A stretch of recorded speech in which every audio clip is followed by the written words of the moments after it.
Morning prayer. Start with God. Here's what I've learned.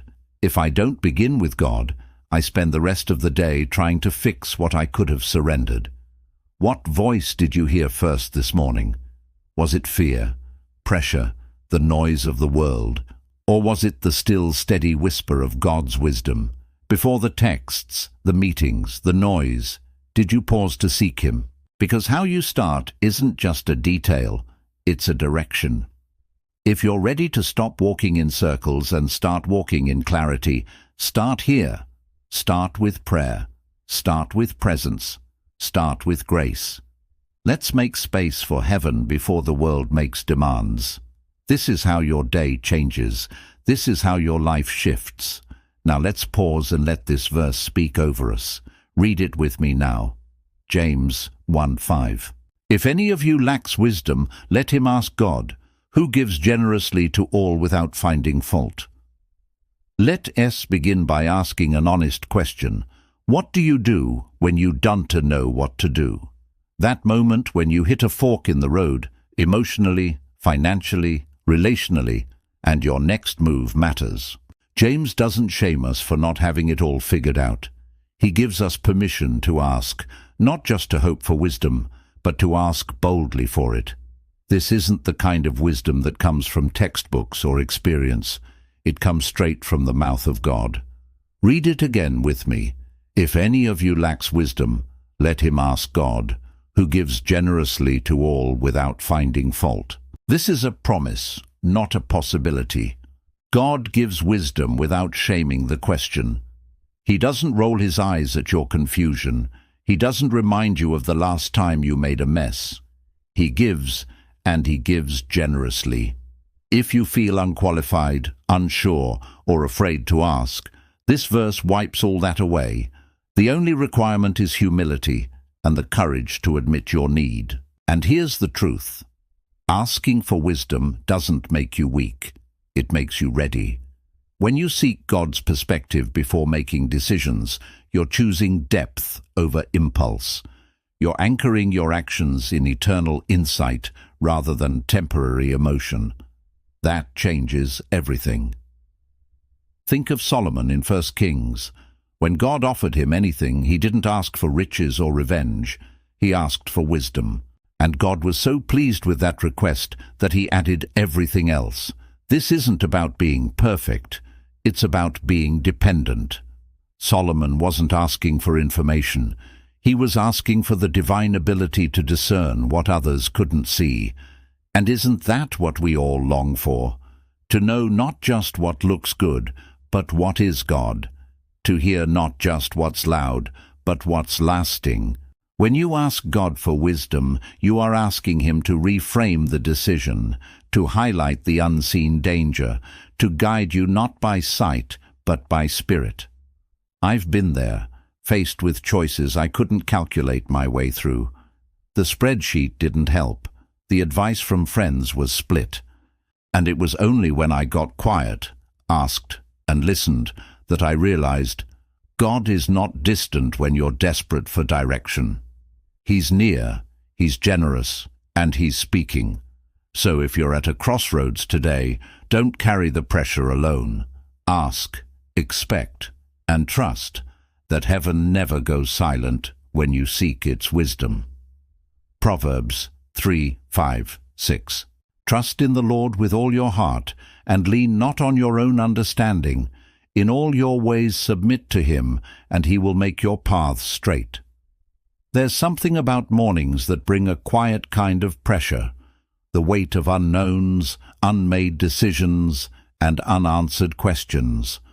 Proverbs meets us right there. It doesn't ask you to fake confidence or map out the whole day in your mind. It invites you to trust, to lean not on what you know, but on who you know. Let's read it together. Trust in the Lord with all your heart, and lean not on your own understanding. Trust is not passive. It's a posture. It means taking your plans, your instincts, even your logic, and placing them under His authority. When it says, "In all your ways submit to Him," it means the big decisions, And the tiny ones too.